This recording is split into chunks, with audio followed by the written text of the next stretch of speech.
BJP എന്നത് തനി ഭ്രാന്തന്മാരുടെ പാർട്ടിയാണെന്ന് വ്യക്തമായി തെളിയിക്കുന്നതാണ് മഹാരാഷ്ട്രയിലെ മന്ത്രിയും BJP നേതാവുമായ നിതേഷ് റാണയുടെ പ്രസ്താവന. ഇത്തരം ഭ്രാന്തന്മാരെ ഈ 2024-ലും ഇന്ത്യയിലെ ജനങ്ങൾ വോട്ട് ചെയ്ത് വിജയിപ്പിക്കുക എന്ന് പറഞ്ഞാൽ ഈ നാട്ടിലെ ജനങ്ങളുടെ സാമാന്യ ബുദ്ധിയെ സംശയിക്കേണ്ടിയിരിക്കുന്നു. മറാത്തിയിൽ ഇയാൾ പറയുന്നത് കേട്ടുകൊള്ളൂ. मिनी पाकिस्तानच आहे केरळ, म्हणूनच तो राहुल गांधी तिथे निवडून आता त्यांची बहीण निवडून येते ना, सगळे अतिरेकीच त्याला मतदान करतात. खरंच आहे, विचारा, ते काय अतिरेकींना धरूनच ते लोक खासदार झालेले आहेत. म्हणून आपल्याला सांगतो, ഈ മുഴുഭ്രാന്തൻ പറയുന്നത് ഇങ്ങനെയാണ്: കേരളം എന്നത് മിനി പാകിസ്ഥാനാണ്. തീവ്രവാദികൾ വോട്ട് ചെയ്തതിനാലാണ് രാഹുൽ ഗാന്ധിയും പ്രിയങ്ക ഗാന്ധിയും MP-മാരായത്. ഇത് പറഞ്ഞത് ഏതെങ്കിലും മാനസികരോഗ ആശുപത്രിയിൽ കിടക്കുന്ന മനോരോഗിയല്ല, ഒരു സാധാരണ പൗരൻ പോലുമല്ല. മഹാരാഷ്ട്രയിലെ BJPയുടെ മന്ത്രിയായ നിതേഷ് റാണ എന്നയാളാണ്. ഇങ്ങനെയുള്ള ആളുകൾക്ക് വോട്ട് ചെയ്യുന്ന ആളുകളുടെ മനോനില എന്തായിരിക്കും? അതും ഈ 21-ാം നൂറ്റാണ്ടിൽ, ഈ 2024-ൽ പോലും ഇങ്ങനെ പറയുക എന്ന് വെച്ചാൽ, അല്ലയോ ഭ്രാന്തൻ സംഘികളെ, നിങ്ങളെപ്പോലെ ഭ്രാന്ത് പിടിച്ച സംഘികളല്ല കേരളത്തിലെ ജനങ്ങൾ. നിങ്ങളെപ്പോലെയുള്ള കുറെ ആളുകൾ കേരളത്തിൽ ഉണ്ട് എന്ന് സമ്മതിക്കുന്നു. എന്നാൽ ഭൂരിഭാഗം വരുന്ന കേരളത്തിലെ ജനത നിങ്ങളെയും നിങ്ങളുടെ പാർട്ടിയെയും വ്യക്തമായി മനസ്സിലാക്കുന്നവരാണ്. രാഹുൽ ഗാന്ധി ഉത്തർപ്രദേശിൽ നിന്ന് വിജയിച്ചത് 3,85,000-ൽ പരം വോട്ടുകളുടെ ഭൂരിപക്ഷത്തിലാണ്. കഴിഞ്ഞ പ്രാവശ്യം 4.5 ലക്ഷത്തിലധികം വോട്ടുകളുടെ ഭൂരിപക്ഷത്തിൽ വിജയിച്ച നിങ്ങളുടെ പ്രധാനമന്ത്രി ഈ കഴിഞ്ഞ തെരഞ്ഞെടുപ്പിൽ ബഹുഭൂരിപക്ഷവും ഹിന്ദുക്കളുള്ള വാരണാസിയിൽ നിന്ന് അതിന്റെ 1/3 താഴെ ഭൂരിപക്ഷത്തിലാണ് കഷ്ടിച്ച് കടന്നുകൂടിയത്. എന്നാൽ ബഹുഭൂരിപക്ഷവും ഹിന്ദുക്കളും ഉള്ള റായ്ബറേലി മണ്ഡലത്തിൽ നിന്നും രാഹുൽ ഗാന്ധി വിജയിച്ചത് അതിന്റെ ഏകദേശം 3 ഇരട്ടി ഭൂരിപക്ഷത്തിന്.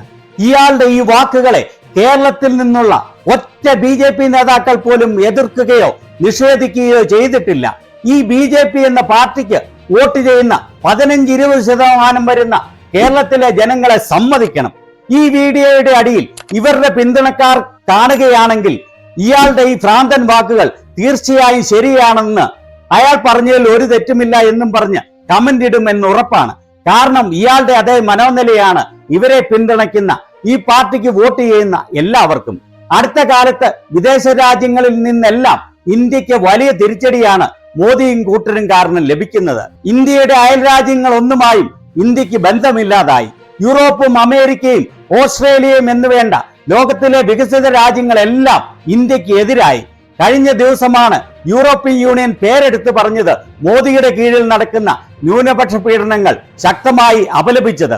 ഈ കാരണത്താലാണെന്ന് തോന്നുന്നു ഒരുപക്ഷെ BJPയിൽ നിന്ന് ഈ പ്രസ്താവന പിൻവലിക്കണമെന്ന് ഇയാൾക്ക് താക്കീത് കൊടുത്തു. അതിനു പിന്നാലെ ഇയാൾ ഈ പ്രസ്താവന പിൻവലിച്ചിട്ട് കേരളം ഇന്ത്യയുടെ ഭാഗം തന്നെയാണ് എന്നും സംസ്ഥാനത്തെ ഹിന്ദുക്കളുടെ അവസ്ഥയെ ഓർത്താണ് ഇങ്ങനെ പറഞ്ഞത് എന്നും പറഞ്ഞ് ന്യായീകരിച്ചത്.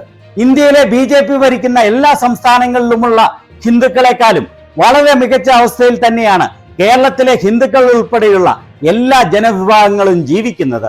ഇയാൾ പറയുന്നത് ഹിന്ദുക്കൾ മതപരിവർത്തനം നടത്തി ക്രിസ്ത്യാനികളും മുസ്ലിങ്ങളും ആകുന്നത് കേരളത്തിലാണ് കൂടുതൽ എന്നാണ്. മതത്തിന്റെ കാര്യം പറയാൻ നിങ്ങൾ ആരാണ്? ഒരു ജനാധിപത്യ രാജ്യത്തിൽ ജനങ്ങൾക്ക് അവർക്ക് ഇഷ്ടമുള്ള മതം തെരഞ്ഞെടുക്കാനും ഒരു മതത്തിലും വിശ്വസിക്കാതിരിക്കാനുമുള്ള അവകാശമുണ്ട്. അതല്ലേ ഒരു സംസ്കാരമുള്ള സമൂഹം എന്ന് പറയുന്നത്? പക്ഷേ BJP എന്ന് പറയുന്ന ക്രിമിനൽ ക്ലാൻ ശ്രമിക്കുന്നത് ശിലായുഗം തിരികെ കൊണ്ടുവരുവാനാണ്. ഏതായാലും കേരളത്തിലെ ജനങ്ങൾ വോട്ട് ചെയ്ത് നിങ്ങൾ ഒരിക്കലും വിജയിക്കുവാൻ പോകുന്നില്ല. അല്ലെങ്കിൽ മഹാരാഷ്ട്രയിലും ഹരിയാനയിലും ലോക്സഭാ തെരഞ്ഞെടുപ്പിലുമൊക്കെ ചെയ്തതുപോലെ വലിയ അട്ടിമറി നടത്തിയാൽ മാത്രമേ നിങ്ങൾ വിജയിക്കൂ. എന്നാൽ അതും അധിക നാൾ മുന്നോട്ട് കൊണ്ടുപോകാൻ സർവ്വ പ്രതീക്ഷയും നശിച്ച ഇന്ത്യയിലെ ജനങ്ങൾ സമ്മതിക്കുമെന്ന് നിങ്ങൾ പ്രതീക്ഷിക്കേണ്ട.